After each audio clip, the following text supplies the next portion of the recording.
reka dusome muri Yosuwa igice cya mbere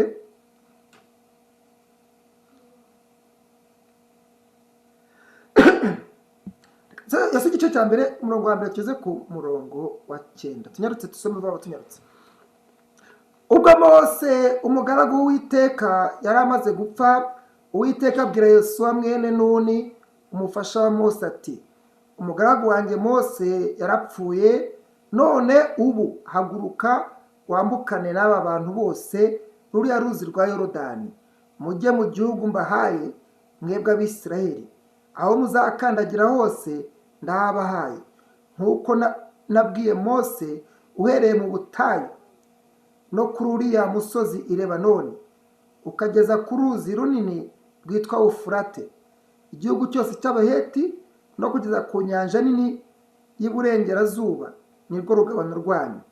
Nta muntu n'umwe warinda kuguhagarara imbere iminsi yose yo kubaho kwawe, nk'uko nabanaga na Mose niko nzabana nawe, sinzagusiga kandi sinzaguhana.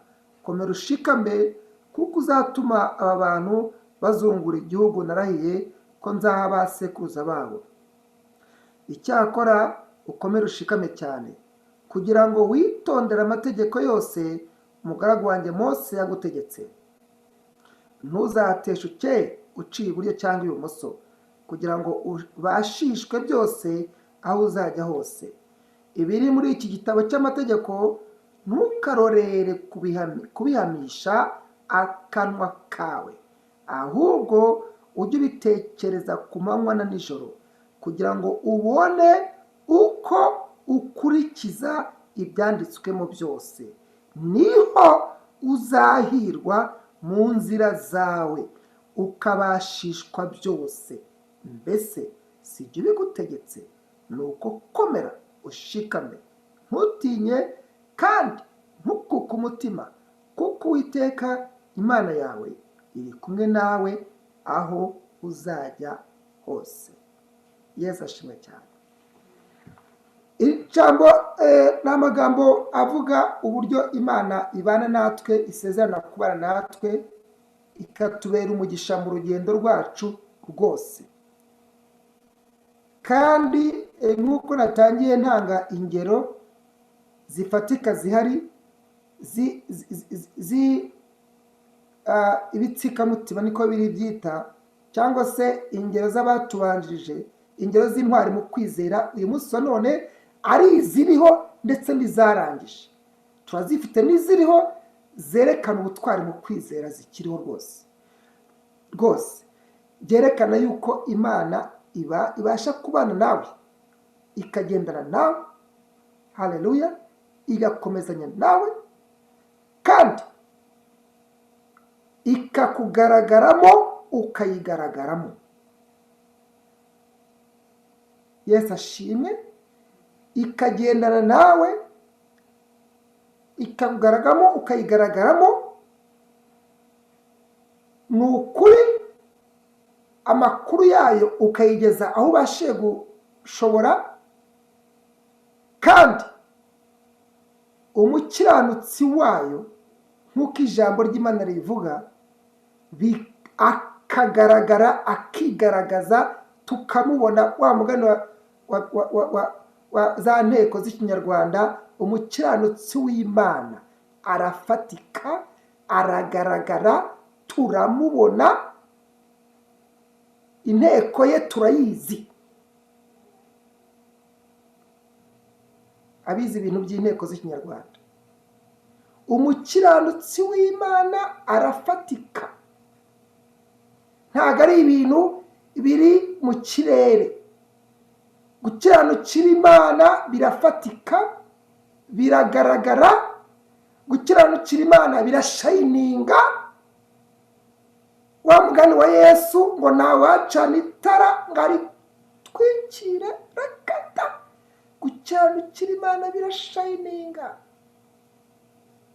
aleluya, biragaragara.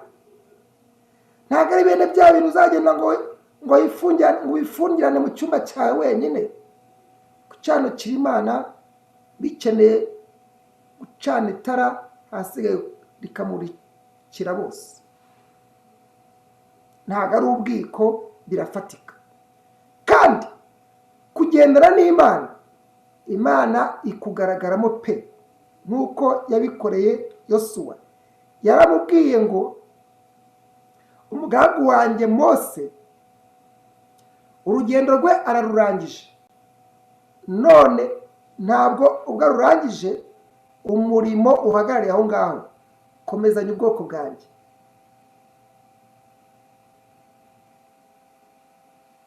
Urugendo rwe ni umugaragu wanjye.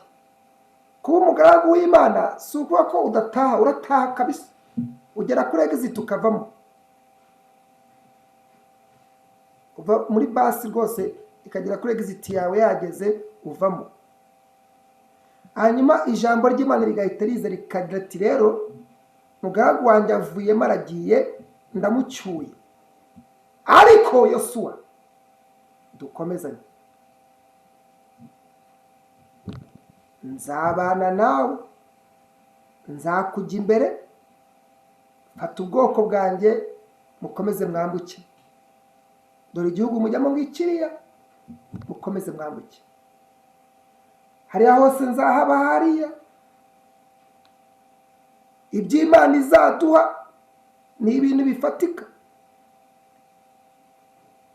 ntabwo Imana yacu iri mu cyuka. Imana yacu ni Imana ifatika, ni Imana ifatika. Ntabwo umuntu w'Imana uzigera ubona umuntu w'Imana witwa ngo ni umunyamuvumo. Reka. Umuntu w'Imana nk'uko umuyobozi yabivuze, baraba bati ntabwo bavumika. Ni ubwoko butavumika, ni abanyamugisha bariya. None Yesu ashimwe, bariya bantu ni abanyamugisha. Mbese bariya bantu ni bande? Bariya bantu batuye muri ya karitsiye hakurya hariya, batuye muri ya musozi hakurya hariya. Mbese bariya bantu ni bande bitwa ko ari abanyamugisha? Ni bariya bantu babandi tujya twumva? No, ni abangaba bicara bakumva ijambo ry'Imana, bakumva ijambo ry'Imana kandi bakarikunda.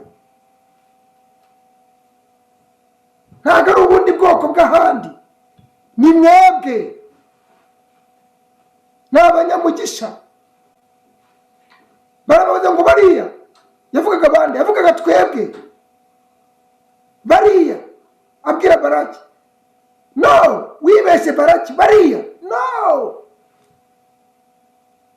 Baramuza abantu yavugaga wowe. Ni ubwoko butavumika, turi ubwoko butavumika, turi abanyamugisha. Jean Pierre, turi abanyamugisha. Twaba turi muri Canada, twaba turi Inyamugari muri za Kirehe nahe hose, cyangwa se za Gikongoro iyo ngiyo, twaba turi i Burayi, turi ubwoko butavumika, turi abanyamugisha. Irambwira rero umugaragu wanjye aragiye Mose. Kuba abantu b'Imana bagiye bataha, si igikuba gicitse, igihe cyageze batahe. Ariko noneho Yosuwa we urihe? Ngwino, haguruka, nzabana nawe, nzagendana nawe.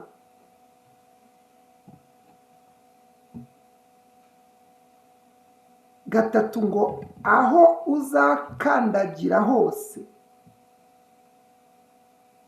nzahaguha. Yesu ashimwe cyane. Ibi bintu rero tujya tubibamo, ariko tugashaka kubigira experience y'ubuzima buri normal. Tujya tubibamo, ukajya kubona ukabona Imana iri kubana nawe, Imana iri kuguha amaboko y'umugisha, aho n'abandi bazungu wasanze mu gihugu cyabo baburiye wowe ukaharonyera, ugashaka kubigira ibintu bisanzwe. n'iri jambo Imana yavuze, aho uzagera nzahaguhera umugisha. Ni ibi ngibi uzabare pusa abazungu bari aho ngaho, ubare ababashije kugera kuri icyo cyiciro ugezemo ni bangahe, ni mbarwa. None uraje utangiye kubaryana imbuto zabo. N'iri jambo, ni iri ngiri Imana yavuze, n'iri nzabana nawe, nzagendana nawe, nzaguha umugisha, komera ushikame, kuko uzatuma abantu bazungura igihugu. Yesu ashimwe cyane. Misiyo yacu ubundi ntabwo ari ukuza kubona amazu meza hano muri ibi bihugu turimo, kubona akazi keza, ni ukubanga ibyo tuzabibona, ariko ntabwo ariyo misiyo y'ibanze. Misiyo y'ibanze ni uguhindura imitima, ni ugukontribuwa, guhindura imitima kugira ngo imitima yubahe Imana mu buryo bumwe cyangwa mu buryo ushoboye bwose. Ukumva yuko hari lead urimo gukora mu byerekeye kujyana ubwami bw'Imana imbere.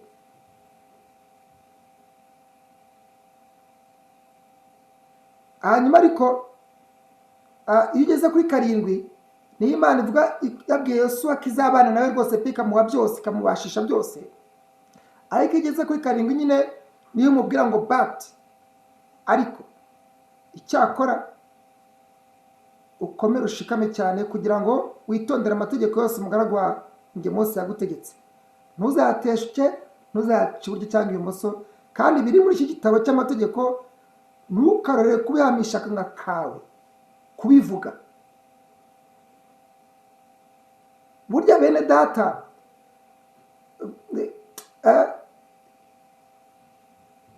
ibintu biturimo Imana yaduhaye ni responsibility yacu kubisohora bigashininga, kubivuga. Ntabwo ari responsibility y'abantu runaka ngo Jean Pierre, ngo Olivier, reka da. Ni responsibility yawe.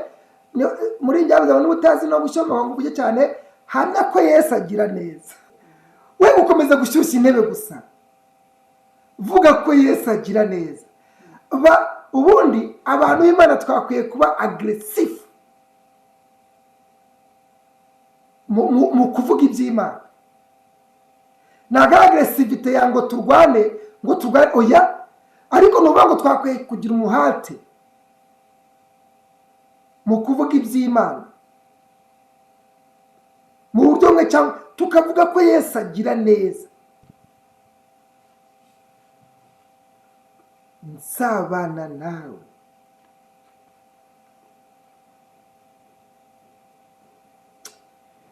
Kugendera n'Imana, kubaha Imana ari nyine ko Imana yabwiye Yosuwa ngo ibiri muri iki gitabo iki ngiki ubyitondere, ntubice iburyo cyangwa ibumoso.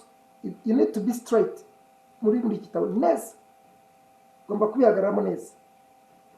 Hano harimo ibintu byinshi rero, harimo n'ibintu bikwigisha, bigutegeka kubaha ababyeyi.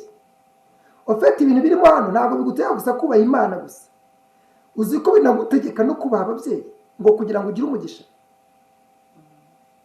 Hari uzasanga ugasanga yibera mu cyangwa kumana gusa, wamubaza amakuru y'ababyeyi, ntabwo mbaheruka, ntabwo nzi amakuru yabo, ariko nibaza ko bari abo. What?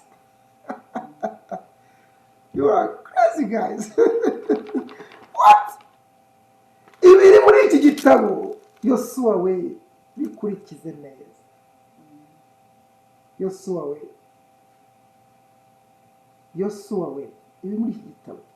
Ubwo n'urugero nayo ntanze wenda ko bababyeyi nge nta nabo ngira, ariko ibi muri iki gitabo bikurikize neza.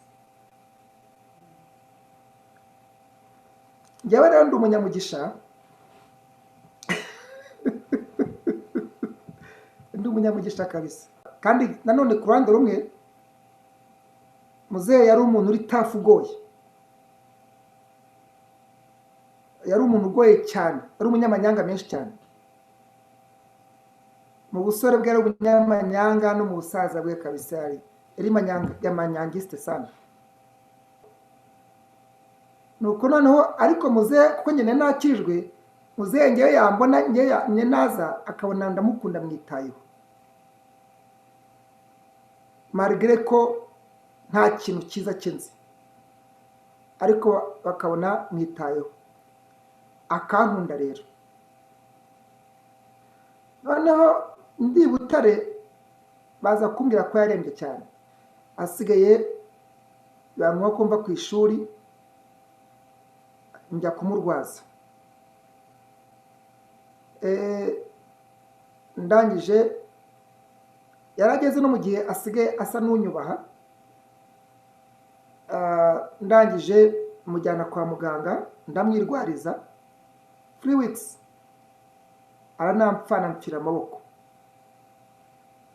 Noneho ariko muri iyo minsi nari ndiyo najyaje kuzana abantu Imana baramusura. Nuko noneho kuba muzera mpfire amaboko, afite numvishe ku ruhande rwanjye hari umugisha ntwaye.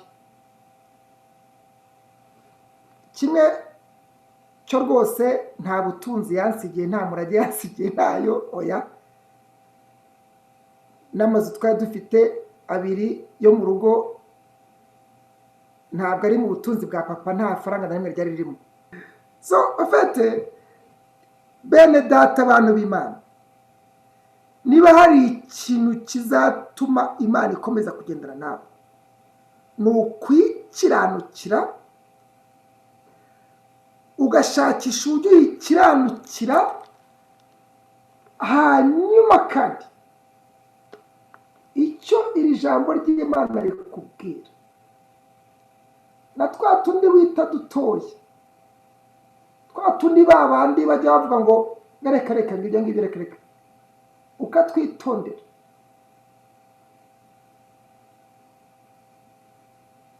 Bizaguhesha umugisha, kandi umugisha wa mbere nabonye ni amahoro asendera umutima wawe,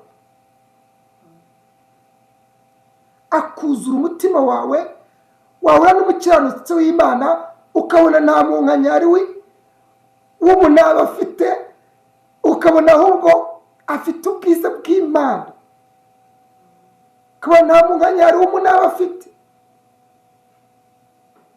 Yesu ashimwe cyane. Ibi twabivuga gutya, hakaba igihe bivuga kumva ukaba wagira ngo ni amagambo matoya, ariko ni amagambo akomeye, yayandi umuntu abika ahantu hakomeye, ukajya uyitaho. Yesu dufashe cyane, kandi Yesu atugire neza.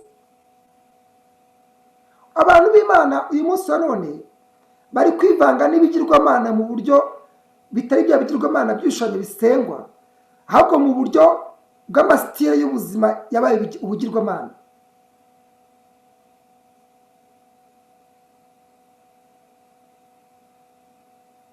Ugasanga rwose hari uburyo bw'ubuzima umuntu abayemo, kugendana n'Imana bikaba kasitire k'ubuzima, bikaba akantu k'akabuto ukanda iyo bigeze. Kugendana n'Imana bikaba akabuto ukanda iyo amateraniro ageze. Kugendana n'Imana bikaba akabuto ukanda gusa iyo bigeze mu gihe cyo kuvuga iby'Imana. Ariko ukagira ngo afite kugendana n'Imana, it is the whole life, ni ubuzima bwose. Kugendana n'Imana ni ukuvuga ngo ugenda muri bathroom ugendana n'Imana, handi wenyine wiherereye ugendana n'Imana. Kwa kundi ubasha kumva muri wowe harimo indirimbo, amazaburi n'amashimwe, ukumva kandi uriherereye wenyine, ari ukumva bibera kuzamukamo. Uko ni kugendana n'Imana, wibwira ibyo gukiranuka. Uko ni ukugendana n'Imana, kandi uri na wenyine wibwira ibyo gukiranuka. Kugendana n'Imana ntabwo ari amayeri yo kwereka abantu kugendana n'Imana, ahubwo kugendana n'Imana ni wowe ugendana n'Imana. Ahasigaye ibyo abantu ntibazayabona kugendana n'Imana, ibyo ni ibyabo, ariko nibura wowe ubwawe ugiye determination kuri kugendana n'Imana. Nta mpamvu ko abandi niba nabibona bazayibona kubera ko byashayanganye, ariko objective si ukubyerekana. Objective ni ukugendana n'Imana. Objective ntabwo ari ukwerekana ko turi kugendana n'Imana, no, ni ibintu bibiri bitandukanye. Objective ni ukugendana n'Imana. Hasigaye niba turimo kugendana nayo, ibimenyetso, imbuto zo kugendana nayo zizahita zikayangana. Iri jambo ndijyanisha na rya jambo rya cya giti cy'umutini Yesu yabonye gifite amababi ngo akakivuma. Akijije iki? Iyo usomye usanga ngo Yesu yakiboneye hakurya, yarashonje. Yesu yarashonje. Nkunda kuvuga abantu ngo kuko Bibiliya ivuga ngo Yesu yarashonje, bivuga ngo amasaha ya saa sita yari yamurenganye, yagize shift ndende. Amasaha ya saa sita, ijambo ry'Imana ngo umwana w'Imana ngo Yesu yarasonza, ngo yifuza icyo kurya. Hanyuma ngo mu gihe cyo gushakisha icyo kurya, ngo arebye hakurya, ni nko kwa kundi ushobora kuba wumva ushonje ugatwara imodoka ugenda ushakisha ahantu wabona utuntu two kurya wabona. Noneho ngo Yesu ngo arebye hakurya ngo abona igiti cy'umutini. Ariko hari n'ibindi bintu by'ibiti bitandukanye, ariko icyo ngicyo cyari kigize gutya gifite amababi. Ni ukuvuga ngo cyamweretse ibimenyetso cy'uko kibasha gutanga ibyo kurya. Ni nko kwa kundi ushobora kugera kuri ushakisha gutyo n'imodoka ushakisha wabona utwo kurya, ukabona Dunkin Donut. Murazigira aho ngaho muri Canada, Dunkin Donut afite, ukabona akantu k'akaresitora agashanya, tukabona agashanya k'akantu k'akaresitora, urangiza ugacana metero usimbukira kugira ngo kakuramire uhite ujya gukomeza shift. Maze Yesu rero akabonye ngakibona ngo ngakitiriza ngo kiri hakurya, nuko ngo aratambika, niko birivuga ngo kugira ngo ajye kureba ko hari imbuto yabona yo zo kumuramira. Akigezeyo abadesi, abona n'ibibabi gusa, abura imbuto. Umuhungu wawe rero yaje ashonje, kandi kina none hari ibindi biti byari biri aho ngaho bitamurembuje byerekana amababi. Kiriya giti cy'umutini nicyo kigize gutyo cyerekana amababi. Amababi ngo cyari ikimenyetso cy'uko gishobora kuba gifite imbuto. Arangije aracyamika akiganaho, akigezeho abadesara abura imbuto. Umujinya uramwicara kivuma, arakivuma. Kuko iyo gisanga n'imbuto yari kugira umugisha. Akivumira iki? Akivumira yuko cyamubeshye, kibeshyesha amababi.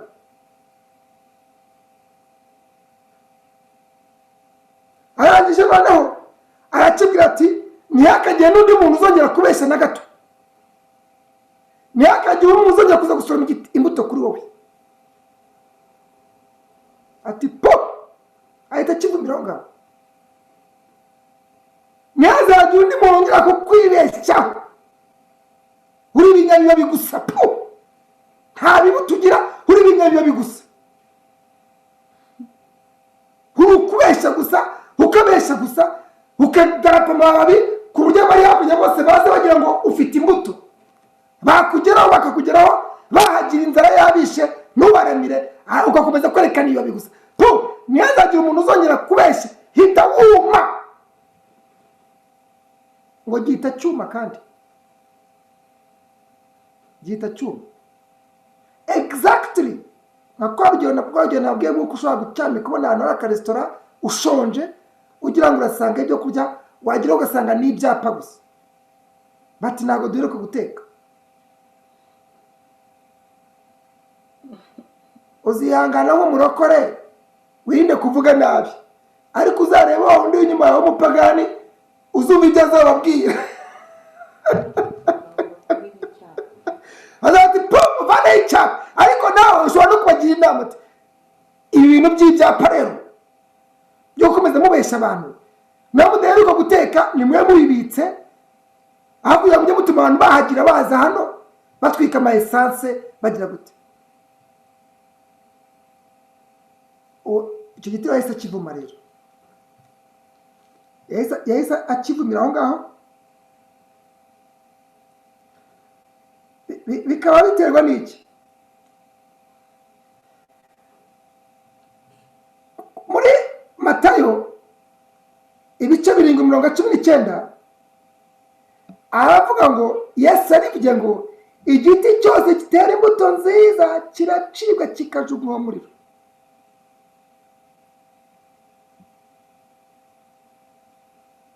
Turi kumvikana? Kiracibwa kikajugunywa mu muriro, kuko igiti cyiza cyose cyera imbuto nziza. Yesu ashimwe cyane. Ni ukuvuga ngo igiti kisapoze kwera imbuto nziza. Ibi rero tuvuga ubu ngubu ni ibi ngibi byo ko abantu bazi ko turi abakirisitu. Abantu batuvuga ngo bati bari n'abakirisitu. Birakwiye rero yuko niba batubona gutyo bakatubona bari hakurya bakatubona bari n'abakirisitu. Hari utujambo tw'Imana njyamo nabashyira kuri Facebook, ni abakirisitu bari abantu. Njya mbumva ngo bajya mu materaniro, ni abakirisitu bari abantu. Njya numva ngo bagira Zoom yo guterana, ni abakirisitu bari abantu. My friend, watch out. Niba rero bakubonye ucyo ni abakirisitu baredi ko nibaza gusoroma n'imbuto bazazi gusangana. Baredi yuko ubwo hari ibintu byerekana ko turi abakirisitu, nibaza binjiye no mu buzima bwacu, baze mu buzima bwacu, bazasange turi abakirisitu. Nibaza no mu rugo rwacu kutwisurisha kugira ngo barebe imbuto zacu, bazasange turi abakirisitu. Niduhura n'umupolisi mu muhanda akaduhagarika, azabone ko twebweho dutandukanye n'ababa black abandi birirwa batuka mu muhanda. Azabone ko twebwe dutandukanye n'abazungu birirwa bavuga bya F word batukana. Azasane ko twebwe tuvuga Kristo, bazadusangane imbuto. Mu kazi hariya bishobora kuba byaba biri byagera mu makona akomeye, ubwo abandi vibratinga bikomeye, ariko twebweho it will be the right time yo kwera imbuto z'abakirisitu.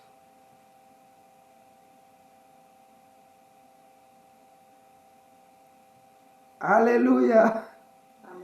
Aho ngaho rero tuzabashishwa byose, kandi mbabwire rwose reka twe kwirata, ariko rondora iyo migisha Imana yaguhaye.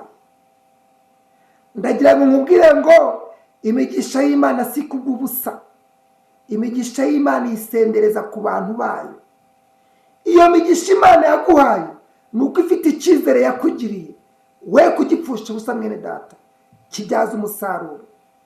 Iyo migisha Imana yaguhaye ukuyibara, ukayibara, nuko Imana yaguhaye yakugiriye icyizere runaka. Hari uburyo wabanye nayo uyitera icyizere, ngo uya ni umwana wanjye. Hari uburyo wagendanye nayo urayihamiriza. Shikama bigumemo rero. Niba hari igihe cyo guhamya Imana, niba hari igihe wahamije Imana cyabayeho, yego, ahubwo noneho igihe ni iki ngiki cyo kwivuga rero. Nari umusore ntabwo ari ijambo, ahubwo ba nka Kalebu ubwire Yosuwa uti imyaka nari mfite kera nyiri umusore, imbaraga nari mfite, ishyaka nari mfite, uko nabanaga n'Imana nyiri umusore Olivier, bwa buhamya banyumvaga bambona bakaneza gukora ubuhamya banyumvanye bya bindi. Kalebu we vuga uti Yosuwa ntabwo ari cyagiye gusa, imbaraga nari mfite n'ubu 85 mfite ndacyazifite zo kugendana n'Imana. Ngira abantu imbaraga ya Kalebu yavugaga ntabwo ari imbaraga z'ibituza, ni imbaraga z'ishyaka ryo kugendana n'Imana. Rya shyaka wambonanaga kera nikorera amapiyano Prudence we mva muri Kristo njya mu Biryogo, nikorera amapiyano njya ku murimo w'Imana. Rya shyaka mwambonana ngenda n'amaguru, n'ubu ngubu ntunze amamodoka, ntunze amazu, ntunze ibikino, ubu ntuye muri Amerika, n'ubu rya shyaka ndacyari naryo. Yosuwa we n'ubu ndacyari naryo. Haleluya. Kandi I deserve all the blessings Imana iya abantu bayo. Niyo mpamvu iyo migisha y'imigabane uri kugenda w'Abisirayeli Yosuwa we nanjye ndayikwiriye nanjye. Haleluya, nanjye ndayikwiriye. Kuko rya shyaka ntabwo riri rya kera, ntabwo ari amateka y'Ivona we, ntabwo ari amateka ya kera nyiri muri Shalom nyiri hoya. N'ubu ngubu ndi muri Canada, n'ubu I deserve the blessing from the Lord. Why I deserve it? Because ndacyagendana nayo. Reka dusenge Imana, mwubike imitwe, mufunge amaso, dusenge Imana. Uwiteka Imana yacu, turagushimiye cyane. Uri Imana ikomeza kugendana natwe, kandi uri Imana ikomeza kuduhugura kubana natwe Mana, kugira ngo tugendane. Kandi uri Imana ihora yifuza cyane ko tukwegera cyane kurushaho. Niba twarabanye nawe turi abasore Mana, amakuru yacu akaba yarageze hirya no hino yuko twagendanye nawe. Iki gihe twabyaye, iki gihe dufite ibyo twungutse, ntabwo ari cyo gihe cyo kuguta, ahubwo ni cyo gihe cyo kukuvuga. Tukakuvuga imyato, tukavuga iyo misozi yose wabanye natwe, tukavuga iyo mirimo yose, tukayibwira n'abato baturi inyuma, kugira ngo bumve uburyohe bwo kugendana n'Imana. Iki ni igihe cyo kukuvuga Mana. None Mwami, ndambuye ibiganza nsabira bene data n'abashiki banjye dutaramanye kuri mugoroba, kugira ngo imbaraga zituruka